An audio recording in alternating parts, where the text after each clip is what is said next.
Hi കൂട്ടുകാരെ, എല്ലാവരും സുഖമായിരിക്കുന്നു എന്ന് വിശ്വസിക്കുന്നു. അപ്പോൾ എൻ്റെ പേര് സുചിത്ര നായർ. ഞാൻ കൊല്ലം ജില്ലയിലാണ് താമസിക്കുന്നത്. അപ്പോൾ എൻ്റെ കഴിഞ്ഞ വീഡിയോ, അതായത് സോഷ്യോപാത്ത് എന്ന് പറയുന്ന ഒരു കാറ്റഗറിയിലുള്ള ആൾക്കാരുടെ സ്വഭാവവിശേഷങ്ങളെക്കുറിച്ചുള്ള വീഡിയോ നിങ്ങൾ എല്ലാവരും കണ്ടു കാണുമെന്ന് വിശ്വസിക്കുന്നു. അപ്പോൾ എൻ്റെ ചാനൽ കണ്ട് സബ്സ്ക്രൈബ് ചെയ്യുകയും കമൻറ്റ് ചെയ്യുകയും നല്ല സപ്പോർട്ടും പ്രോത്സാഹനവും തന്നെ എന്നെ മുന്നോട്ട് നയിക്കുന്ന ഓരോ വ്യക്തികൾക്കും ഈശ്വരൻ്റെ നാമത്തിൽ എൻ്റെ ഹൃദയത്തിൻ്റെ ഭാഷയിൽ നന്ദി പറയുകയാണ്. അപ്പോൾ കൂടുതൽ ആൾക്കാർ എൻ്റെ ചാനലൊന്ന് കാണുക, അതിൻ്റെ കണ്ടൻറ്റ് നന്നായിട്ട് മനസ്സിലാക്കുക, എൻ്റെ ചാനലൊന്ന് സബ്സ്ക്രൈബ് ചെയ്യുക, എന്നെ മുന്നോട്ട് നയിക്കുക. അപ്പോൾ നമുക്ക് വീഡിയോയിലേക്ക് കടക്കാം.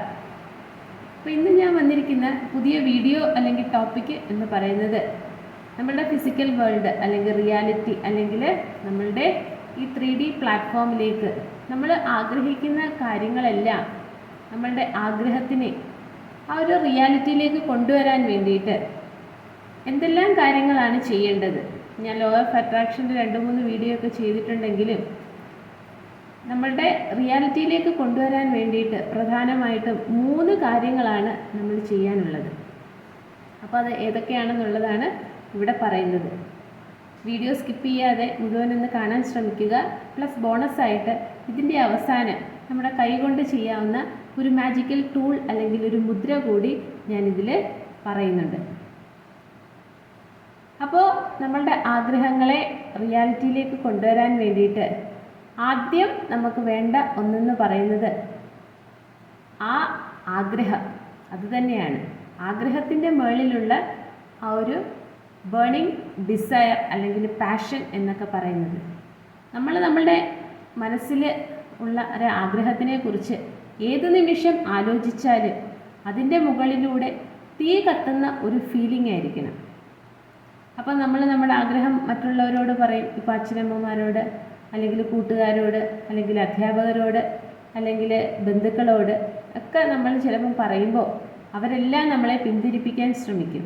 അച്ഛനും അമ്മയും പറയും അത്രയൊന്നും വേണ്ട, നമ്മൾ അത്രയൊക്കെ ഒന്ന് പ്രതീക്ഷിച്ച് കഴിഞ്ഞാൽ ആഗ്രഹിച്ചാൽ ചിലപ്പോൾ നടക്കണമെന്നില്ല, നമ്മളുടെ സാമ്പത്തിക ശേഷി അത്ര നല്ലതല്ല, അല്ലെങ്കിൽ അത്രയൊക്കെ നമുക്ക് അത്രത്തോളം നമുക്ക് അതിനുവേണ്ടി കാത്തിരിക്കാനുള്ള സമയമൊന്നും ഇല്ല, ജീവിതം കുറച്ചേ ഉള്ളൂ എന്നൊക്കെ പറയും. അല്ലെങ്കിൽ കുടുംബത്തിൽ മുതിർന്ന ഏതെങ്കിലും ചേട്ടന്മാരോ ചേച്ചിമാരോ ഉണ്ടെങ്കിൽ എനിക്കും അത്തരത്തിലുള്ള ആഗ്രഹങ്ങളൊക്കെ ഉണ്ടായിരുന്നു, പക്ഷേ കുറേയൊക്കെ നോക്കിയിട്ട് നടന്നില്ല, പിന്നെ അത് വിട്ടിട്ട് പോയി, അതൊന്നും നടക്കില്ല, നീ വേറെ എന്തെങ്കിലും കാര്യങ്ങൾ ആലോചിച്ച് അതിന് വേണ്ടിയിട്ടുള്ള കാര്യങ്ങളൊക്കെ ചെയ്യുക എന്നൊക്കെ പറയും. അല്ലെങ്കിൽ കൂട്ടുകാർ പറയുമ്പോൾ പറയാനൊക്കെ വളരെ എളുപ്പമാണ്, പക്ഷേ അതൊന്നും നടക്കത്തില്ല എന്നൊക്കെ പറഞ്ഞ് പല രീതിയിലും പല ആംഗിളിൽ നിന്നും നമുക്ക് ഒരു നിരുത്സാഹപ്പെടുത്തുന്ന രീതിയിലുള്ള എത്തരത്തിലുള്ള കമൻസ് വന്നാലും അഭിപ്രായങ്ങൾ വന്നാലും നമ്മൾ അതിൽ നിന്നൊന്നും പിന്മാറില്ല.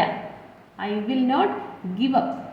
ഞാനത് എൻ്റെ ആഗ്രഹത്തിനെ ഒരിക്കലും വിട്ടുകളയില്ല എന്ന് കരുതി നമ്മൾ നെഞ്ചോട് ചേർത്ത് വെച്ച് ആ ഒരു ബേണിംഗ് ഡിസയർ, ഒരു പാഷൻ പോലെ എപ്പോഴും ആലോചിക്കുമ്പോൾ അതിൽ ഒരു പോസിറ്റീവ് മെൻറ്റാലിറ്റി, ഒരു എനർജി വന്നിട്ട് നമ്മളെ മുന്നോട്ട് നയിക്കുന്നത് പോലെ നമുക്കൊരു ഫീലിംഗ് വരുന്നത് ആ ഒരു രീതിയിൽ ആഗ്രഹത്തിനെ കൊണ്ട് നടക്കുക. പിന്നെ രണ്ടാമത്തെ ഒരു കാര്യം വളരെ ഇൻട്രസ്റ്റിംഗ് ആയിട്ടുള്ളൊരു കാര്യമാണ്. നമ്മൾ ഇത്രത്തോളം എതിർപ്പുകളെയെല്ലാം മറികടന്നുകൊണ്ട് നമ്മളുടെ ആഗ്രഹത്തിൻ്റെ മുകളിലേക്ക് അതിനു വേണ്ട കാര്യങ്ങളെല്ലാം ചെയ്യാനൊക്കെ മുന്നിലേക്ക് വരുമ്പോൾ ഈശ്വരൻ എന്ന് പറയുന്ന വലിയ ശക്തി നിങ്ങളെ പരീക്ഷിക്കും. ഈ കുഞ്ഞ് ഈ ആഗ്രഹം നടപ്പിലാക്കാൻ വേണ്ടിയിട്ട് ഞാൻ എത്ര വലിയ ദുർഘടമായ സാഹചര്യം വലുതൊന്നും തരില്ല, എന്നാലും ചെറിയ രീതിയിലുള്ള ചലഞ്ചസ്, റിസ്ക്, ഒബ്സ്റ്റക്കിൾസ്, തടസ്സങ്ങളൊക്കെ മുന്നിൽ വന്നാലും അവൻ ഏത് രീതിയിൽ അതിനെ അതിജീവിച്ച് അവൻ്റെ ആഗ്രഹത്തിലേക്ക് മുന്നേക്ക് പോകും. അപ്പോൾ എനിക്ക് മനസ്സിലാക്കാൻ പറ്റും അവന് ആ ആഗ്രഹത്തിൻ്റെ മുകളിൽ എത്രത്തോളമാണ് ആ ഡിറ്റർമിനേഷൻ ഉള്ളത് എന്ന് കരുതി ചെറിയ തടസ്സങ്ങളൊക്കെ വരും. ഒരു എക്സാം എഴുതാനാണ് പോകുന്നതെങ്കിൽ നമ്മൾ ഓൺലൈനിലൊക്കെ സെർച്ച് ചെയ്ത് ഏതെങ്കിലും നല്ലൊരു ക്ലാസ് കിട്ടുന്ന രീതിയിൽ അവിടെ ഫീസൊക്കെ കൊടുത്ത് പഠിക്കാനായിട്ട് പോകുമ്പോൾ പെട്ടെന്ന് എന്തെങ്കിലും ഒരു തടസ്സം വരിക, ആ ക്ലാസ് അറ്റൻഡ് ചെയ്യാൻ പറ്റാതെ അവിടുത്തെ അഡ്മിഷൻ കിട്ടാതായി പോവുക. അപ്പം നമുക്ക് വളരെയധികം വിഷമം തോന്നും. അല്ലെങ്കിൽ നമ്മൾ ഏതെങ്കിലും ഒരു ബുക്കോ എന്തെങ്കിലുമൊക്കെ ഓൺലൈനിൽ പർച്ചേസ് ചെയ്യാനൊക്കെ നോക്കുമ്പോൾ നമുക്ക് വിചാരിച്ച ആ ബുക്ക് കിട്ടാതിരിക്കുക.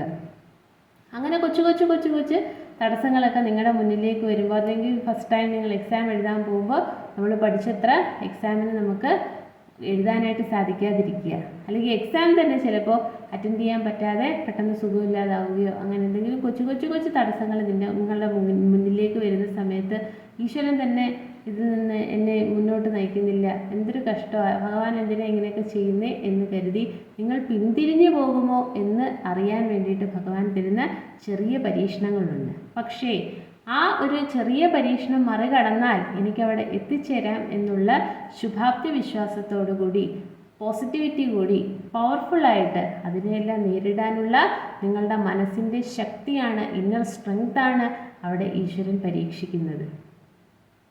പിന്നെ മൂന്നാമത്തെ ഒരു കാര്യം എന്ന് പറയുന്നത്, നമ്മളുടെ കാര്യങ്ങളെല്ലാം ചെയ്തു, നമ്മളുടെ ആഗ്രഹത്തിൻ്റെ മുകളിലുള്ള ഹാർഡ് വർക്ക്, സ്മാർട്ട് വർക്ക് എല്ലാം ചെയ്ത് കഴിഞ്ഞിട്ട് ക്ഷമയോടെ അത് കിട്ടാൻ വേണ്ടിയിട്ട് കാത്തിരിക്കുന്ന ഒരു സമയം.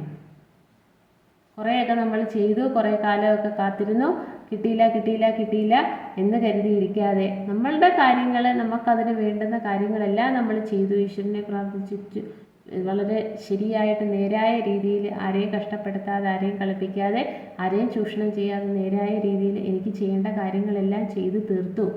ഇനി അതിൻ്റെ ഫലം തരേണ്ടത് ഈശ്വരനാണ് എന്ന് കരുതി നമ്മൾ ക്ഷമയോടെ കാത്തിരിക്കുക. എന്നിട്ട് നമ്മൾ അടുത്ത കാര്യങ്ങൾക്ക് വേണ്ടിയിട്ട് അങ്ങ് ജീവിതം കൊണ്ട് മുന്നോട്ട് പോവുക. അപ്പോഴാണ് നമ്മളുടെ ആഗ്രഹത്തിനെ റിയാലിറ്റി ലെവലിലേക്ക്, 3D പ്ലാറ്റ്ഫോമിലേക്ക് അത് കറങ്ങി തിരിഞ്ഞ് നിങ്ങളുടെ മുന്നിൽ ഒരു സർപ്രൈസായിട്ട്, ഒരു മിറാക്കിൾ പോലെ എത്തുന്നത്. ആഗ്രഹങ്ങൾ ചെറുതായിക്കോട്ടെ വലുതായിക്കോട്ടെ, ഈ 3 കാര്യങ്ങളാണ് പരമപ്രധാനമായിട്ട് നമ്മൾ ചെയ്യേണ്ടത്. ഒരു 60% ആൾക്കാരും ആദ്യത്തെ ഒരു ലെവലിൽ തന്നെ അവർ പിന്തിരിഞ്ഞ് നമ്മുടെ ബന്ധുക്കളല്ലേ, അച്ഛനമ്മമാരല്ലേ, കൂട്ടുകാരല്ലേ, അധ്യാപകരല്ലേ, പറയുന്നതൊക്കെ ശരിയാണ്, അവർ മുന്നേ നടന്നു പോയ ആളുകളാണ്, അവരുടെ അനുഭവം കൊണ്ടാണ് പറയുന്നതെന്ന് കരുതി അവിടെ നമ്മൾ പിന്മാറിപ്പോവും. അതല്ലെങ്കിൽ പിന്നെ നമ്മൾ മുന്നേക്ക് പോകുമ്പോൾ ഈശ്വരൻ ചെറിയ തടസ്സങ്ങളൊക്കെ തരുമ്പോൾ ഈ പറയുന്ന ആൾക്കാരെല്ലാം പറയും, ഞങ്ങൾ അന്നേ പറഞ്ഞതാ നിൻ്റെ അടുത്ത് ഇത് വേണ്ട, വേറെ ഏതെങ്കിലും മാർഗത്തിലൂടെ നോക്കൂ എന്ന് പറഞ്ഞ് നെഗറ്റിവിറ്റി തരുമ്പോൾ ശരിയാ, അവർ പറഞ്ഞൊന്നും കേട്ടില്ല, ഗുരുത്വദോഷമാണ് അങ്ങനെ ചെയ്തത്, അതുകൊണ്ടാണ് എനിക്കിപ്പോൾ ഇതൊന്നും നടപ്പിലാക്കാൻ പറ്റാതെ തടസ്സങ്ങൾ വന്നതെന്ന് കരുതി അവിടെ നിങ്ങൾ പിന്മാറാനായിട്ട് ശ്രമിക്കും. അതല്ലെങ്കിൽ നിങ്ങൾ ഇതിൻ്റെ കാര്യങ്ങളെല്ലാം ചെയ്ത് കഴിഞ്ഞിട്ട് അവസാനം നമുക്ക് ക്ഷമയില്ലാതെ അതെല്ലാം കളഞ്ഞ് ചിലപ്പോൾ ഇമോഷണലി വളരെ ദേഷ്യപ്പെട്ട് പഠിച്ച ബുക്കുകളെല്ലാം കത്തിച്ച് കളയോ വാരി പറയ്ക്കോ അല്ല അക്കരക്കാർക്ക് കൊടുക്കുകയോ അങ്ങനെ എന്തെങ്കിലുമൊക്കെ ചെയ്യുന്ന ഒരു സ്ഥിതിവിശേഷം വരും. അപ്പോൾ ഈ 3 കാര്യങ്ങൾ സമയമെടുത്ത് ആലോചിച്ച് നിങ്ങളുടെ ആഗ്രഹമാണ്, നിങ്ങളുടെ ആഗ്രഹത്തിൻ്റെ ആ ഒരു മാധുര്യവും ആ ശക്തിയും ഒന്നും മറ്റാർക്കും പറഞ്ഞാൽ മനസ്സിലാവില്ല. അതുകൊണ്ട് അതിലേക്ക് നടന്നു നീങ്ങുക. ഇനി ഞാൻ പറഞ്ഞു കൈകൊണ്ട് ചെയ്യാൻ പറ്റുന്ന ഒരു മുദ്ര കൂടി ഇവിടെ പറഞ്ഞു തരാമെന്ന്. അപ്പം നമുക്കറിയാം നമ്മുടെ ഇത് എന്ന് പറയുന്നത് ചിന്മുദ്രയാണ്. ചിന്മുദ്രയിൽ ഇത് യൂണിവേഴ്സ് അല്ലെങ്കിൽ ഈശ്വരൻ എന്ന് പറയുന്നതാണ് തള്ളവിരലെന്ന് പറയുന്നത്. ഇത് എന്ന് പറയുന്ന നമ്മളാണെന്ന് സങ്കല്പിക്കുക. അല്ലെങ്കിൽ ഇത് എയർ എലമെൻറ്റും ഇത് ഫയർ എലമെൻറ്റും ആണെങ്കിൽ നല്ല ഓക്സിജൻ ഉള്ളിടത്ത് അഗ്നി ആളിപ്പടർന്ന് കത്തുന്നത് പോലെ ഈ 2 വിരലുകൾ തമ്മിൽ ചേരുമ്പോൾ വലിയ ഒരു എനർജി ഫ്യൂവലിംഗ് ആണ് നമ്മളുടെ ശരീരത്തിൽ നടക്കുന്നത്. ഇനി എന്താണ് ഇവിടെ ചെയ്യേണ്ടതെന്ന് വെച്ചാൽ ഈ തള്ളവിരലിനെ ഈ ചെറിയ വിരലിൻ്റെ ചുറ്റിനും ഇങ്ങനെ ആൻറ്റി ക്ലോക്ക് വൈസ് ഡയറക്ഷനിൽ ഇങ്ങനെ നമ്മൾ സർക്കുലേറ്റ് ചെയ്തുകൊണ്ടിരിക്കണം. ഇങ്ങനെ ക്ലോക്ക് വൈസ് ഡയറക്ഷനല്ല, ആൻറ്റി ക്ലോക്ക് വൈസ് ഡയറക്ഷനിൽ ഇങ്ങനെ ചുറ്റിച്ചുകൊണ്ടേയിരിക്കണം. അപ്പോൾ ഓക്സിജൻ എന്ന് പറയുന്ന ഈ വിരൽ, ഫയർ എലമെൻ്റ് എന്ന് പറയുന്ന ഈ എലമെൻറ്റിനെ ഇങ്ങനെ റബ്ബ് ചെയ്തുകൊണ്ടിരിക്കുമ്പോൾ ആ ഫ്രിക്ഷൻ്റെ മുകളിൽ ചെറിയ തീപ്പൊരികൾ വലിയ തീപ്പന്തം പോലെ കത്തി നിങ്ങളുടെ ആഗ്രഹത്തിനെ ആ റിയാലിറ്റിയിലേക്ക് കൊണ്ടുവരാൻ വേണ്ടിയിട്ട് എല്ലാ സമയവും അതിങ്ങനെ നിങ്ങളെ ഇങ്ങനെ ബേൺ ചെയ്തുകൊണ്ടിരിക്കും, നിങ്ങളുടെ പാഷനെ ഇങ്ങനെ ബേൺ ചെയ്തുകൊണ്ടിരിക്കും ആ റിയാലിറ്റി നേടിയെടുക്കാൻ വേണ്ടിയിട്ട്. ഇത് നമുക്ക് എപ്പോൾ വേണമെങ്കിലും ചെയ്യാം. നമ്മൾ യാത്ര ചെയ്യുമ്പോൾ, അല്ലെങ്കിൽ പഠിക്കുമ്പോൾ, അല്ലെങ്കിൽ ചുമ്മാതിരിക്കുമ്പോൾ, TV കാണാനായിട്ടിരിക്കുമ്പോൾ, എപ്പോൾ വേണമെങ്കിലും നമുക്ക് ഈ കൈകൊണ്ടുള്ള മുദ്ര നമുക്കിങ്ങനെ ചെയ്തുകൊണ്ടിരിക്കാം. ചെയ്യുമ്പോൾ ഈ വിരൽ ആൻറ്റി ക്ലോക്ക് വൈസ് ഡയറക്ഷനിൽ മാത്രമായിരിക്കണം റൊട്ടേറ്റ് ചെയ്യേണ്ടത്. അപ്പോൾ ഈ മുദ്രയും കൂടെ വെച്ച് നിങ്ങൾ നിങ്ങളുടെ ആഗ്രഹത്തിന് വേണ്ടിയിട്ട് പരിശ്രമിക്കുക, അതിലേക്ക് നടന്നു നീങ്ങുക. അപ്പോൾ ഈ അറിവ് മറ്റുള്ളവർക്ക് കൂടി ഒന്ന് പറഞ്ഞു കൊടുക്കുക, പകർന്നു കൊടുക്കുക. എല്ലാവർക്കും ഈശ്വരൻ്റെ നാമത്തിൽ നന്ദി പറയുകയാണ്.